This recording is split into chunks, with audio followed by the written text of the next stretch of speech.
Hey, my name is Matt Stohrer and I repair saxophones for a living.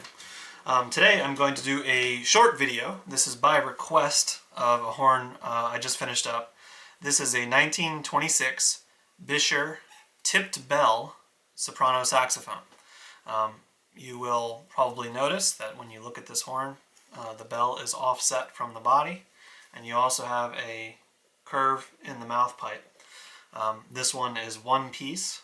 Some of them came with two-piece where it was permanently soldered on right here, but you'll probably recognize this curve as being very similar to a modern Yamaha 82ZR, or the not quite modern but recent Yamaha 62R. The tipped bell, however, is rather unique, although you would see this on other horns built at the time. So anyways, before I get into it, this is actually the only one of these I've ever overhauled, so I'm less of an expert than probably some other folks out there, but these don't come up very often, so it might be a good long while before I overhaul a second one, and I was requested to do a quick video by someone who saw that I was working on this horn via my Facebook page. So here we are. So I will endeavor to do my best, but keep in mind that there are probably other folks that have worked on more than one of these out there. In particular, a guy I'll actually mention later, Randy Emmerich, owns one of these and plays one of these, and he also has the alto version, which I'll get into. Okay, so this is a 1926 Buescher True Tone tipped bell soprano. If you want to learn more about the True Tone, you can go ahead and watch my video on altos, the True Tone alto, which is a favorite of mine. And you can kind of get caught up to speed on what a true tone is, what you can expect from a true tone, and a lot of that is going to apply to this soprano saxophone here. And a lot of what I say today will also apply to true tone sopranos, which are excellent instruments. In particular, the most interesting thing about this horn, and really the only things that are that different from sopranos of the same vintage made by Buescher, is this tipped bell and this curved neck, which I find to be mostly ergonomic improvements. Since I haven't played too many of these and I haven't worked on too many of these, I find it difficult to know whether these instruments actually play better than a Buescher True Tone straight soprano, the same vintage.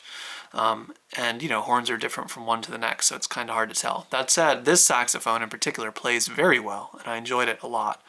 And Buescher True Tone sopranos are very nice instruments. So if you're in the market for a vintage soprano and you get a chance to try one, I would definitely try it. I would characterize the sound of a Buescher True Tone soprano as warm, focused, powerful, but not like punchy. You know, trying to think, kind of like an intense massage. You know, how it's very firm and forceful, but not sharp or piercing in any way. If you want to hear a Buescher True Tone soprano pushed to the max, listen to Sidney Bechet. And I actually found it when I pushed this horn, it was quite clear to me that I had a very similar sound coming out of the instrument. Although I am not the world's foremost saxophonist, I did find that I could sound like Bechet pretty easily on this horn, which was really fun. And it was really a pleasure to play. So, about this instrument in particular, the tipped bell soprano was one of many saxophones made in the second half of the 20s as a result of the saxophone craze of the 20s. And for more on that, you can watch my review of, which one was it? What did I do? Was it the Con F Mezzo? I think that's probably what it was.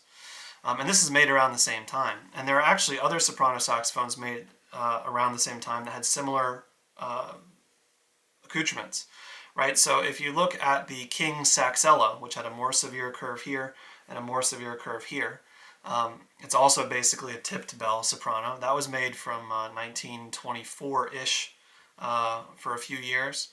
The Lyon and Healy Perfect Curved, which is an interesting instrument. Lyon and Healy did make some of their own saxophones, but most of the time they had other people make them. But they designed the instrument, and they had Holton make it, which that instrument is said to be not very good. And then they had Martin make one, and that is similar to this, except it has like basically a right angle at the bell, or a very like sharp curve here, right? So the Saxello has like a right angle and the bell faces this way. The perfect curve has like a tiny little bell that actually faces upwards. I would go ahead and Google those if you're interested. But the Buescher tipped bell soprano was made from 1926-ish to 1928-ish. At the same time, they made an alto that was shaped the same. It was the Buescher straight alto. It had a little bit of a tip at the bell, and it had a curve at the neck, and the neck was separate. The Buescher tipped bell soprano was made in what looks like 3 batches, and you'll find that these very interesting and unusual vintage instruments are often made in batches. What I've heard is that rather than setting up for one instrument at a time and then setting back for their regular runs, they would change the tooling, make 50 or 100 of these special instruments, and then go back to making their regular line. And with the tipped bell soprano, it seems like you've got runs in the middle of 204,000 serial number, 217,000 serial number, and 233,000 serial number. And this is in the 204,000 range. So this is one of the earlier ones. And you'll notice that it has this pearl G sharp, which, as I talk about in my other true tone video, is one of the accoutrements of the earlier true tone lines, which it's not too troublesome. It looks like it might be difficult, but I don't really have an issue with it. If I was able to choose between having the later version, which is basically a curved spatula that looks very similar to this, although on soprano it's actually square, on alto, tenor, baritone it's rounded off. I'd probably choose the one with the roller, but it's really not that bad. And also the octave mechanism gets more modern on the later runs. The 217,000 and the 233,000 have the more modern octave mechanism. Although it seems like the 233,000 run has a 2-piece neck. But you can't remove it. It's soldered on just like the bell is here. So this bell is a separate piece. It's soldered on. And then on the latest of these, it seems like they soldered on the neck as well. But this is one piece, just like the Yamaha 62R or 82ZR. Now this has the snap-on pads, snap-on resonators. I don't know if you can see them from there. Probably not. Let's see if I can show that to you. Which makes pad work, interesting. It gives you a wrinkle. Let's see, is it going to focus on it? Yeah, there you go. So there are the snap-on resonators. And I made a video about how to work with those if you're interested in checking that out. I won't talk about it very much here. One thing that makes interesting about working with these smaller horns is that some of the snap-on resonators are much larger in relation to the tone hole than they are on the larger instruments. So you really have to make sure that your pad cups are flat and that they are level relative to the tone hole, which can be difficult because you've got the spud that the snap goes on sticking out in the middle of the pad. So if you're trying to just level your key cup on a block by taking a hammer and leveling things around, and you may have difficulty because the spud in the middle might keep the pad cup from actually touching evenly all around even when it is flat. So that can be somewhat of a dicey operation, but it's not too crazy difficult. Dent work can also be interesting on these because you can't put a mandrel straight in. You've got to kind of like put something in the bell here to protect it. Use a thinner mandrel than you might usually if you want to get in to do dent work here. If you need to do dent work up in this area, it can be somewhat difficult. You can probably see there was some dents here, and there's leftover kind of indentations in the metal, but the interior, let's see if I can show you. There's still some like scratches in the metal from where the objects actually hit and dented this neck, but the interior is now smooth. But it's kind of tricky to get the dent work done in here because you're limited by what you can put in through the neck. You can't come in through the other end and get around this curve up here. The key work is largely pretty comfortable. It is in a vintage soprano, so it's not as comfortable as modern stuff, but I didn't find it to be too difficult. The key fit on, so one of the things, I have worked on quite a few true tone sopranos, and I find that usually the key fit is not excellent, and I don't know if that's wear over time or whether they weren't excellent from the factory, but I haven't actually had an opportunity to work on a true tone soprano that didn't need a good deal of key fitting. Now this one I would judge based on, this is the original neck strap here, it's got a significant amount of wear and someone else has already flipped it.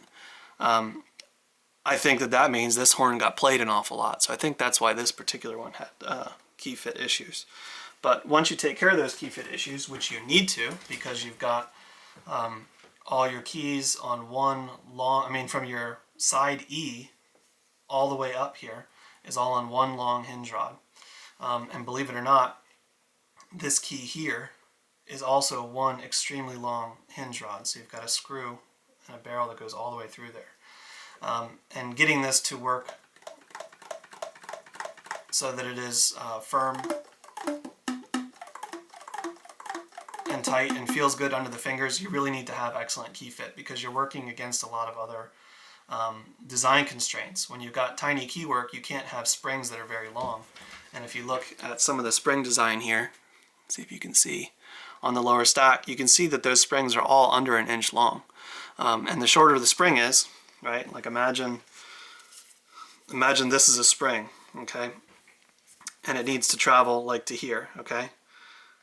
If I make that spring shorter then, and it needs to travel that far, you see how it's traveling farther, the angle is different, or the angle is greater on a shorter piece than it is on a longer piece. So the angle on the longer piece is like this, the angle on the shorter piece is like this. The farther a spring has to travel, the kind of gummier it feels under the fingers. So if you want this to feel as snappy as it can, you really need to take every other variable out. And that means to have pad work that feels snappy, to have adjustment materials that are nice and firm, and to have your keys that don't move in any direction except for where they're supposed to. But that applies to, pretty much every instrument, but sopranos in particular. And instruments like this that have everything on one long rod and have very short springs so that everything can fit together in particular. Another thing that changes on the later versions of the tip bell is the octave mechanism goes to the more modern true tone mechanism. Now, I personally don't find it difficult to make this original mechanism nice and fast. You can see here everything's moving quickly. You can hear a nice snappy sound coming from the G. The only thing that doesn't feel amazing on this is when you play high C sharp by itself. If you're going from middle C sharp to high C sharp, this arm here closes the C sharp pad just a little bit. You can't close it all the way, it'll be too flat, but this basically does the same thing as like the donut pads do on a Mark VI, or the double pads do on a Yamaha 62. It brings down the pitch of the high C sharp, which tends to be very sharp. But if you're going from middle C sharp to high C sharp, there's a little bit of lost motion there before it hits. If they'd made this arm adjustable, be able to move up and down, then that wouldn't be an issue, but they didn't, so you've got a little bit of lost motion there. But that's only when you are playing C sharp by itself. If I'm playing B and go from B to B, that key's already held down by the B, right? So that's not a big deal. But that might surprise you. And you'll see this on some other horns too, this particular mechanism. Buffet put it on their Super Dynaction Altos for a while. And people will set it so that it closes it all the way so you don't get that feeling of lost motion. But then you end up with a really stuffy and flat octave C sharp. So, yeah, you've got three runs of the tipped bell. They're quite comfortable to play. My favorite sopranos are one-piece curved. I don't like having a neck here. I feel like if I'm always going to use the curved one anyways, that's just an extra variable I don't need. Having the tipped bell on it is nice. Buescher actually in their original advertisements talked about how you could rest it on your knee because of the tipped bell, which I use a neck strap, so I didn't notice that, but that was something that they said you could do. But I really like this instrument an awful lot. I think I like Buescher True Tones an awful lot.